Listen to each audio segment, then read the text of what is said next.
ಕಾಲ ಮತ್ತೊಮ್ಮೆ ನಮಗಾಗಿ ಬಂತು, ನಮ್ಮ ಈ ಜೀವ ಒಂದಾಗಲೆಂದು.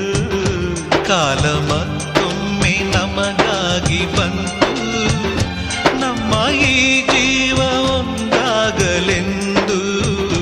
ಕಷ್ಟ ಸುಖವು ಸೋಲು ಗೆಲುವು ನಮ್ಮ ಬದುಕಲ್ಲಿ ಜೊತೆಯಾಗಿದೆ.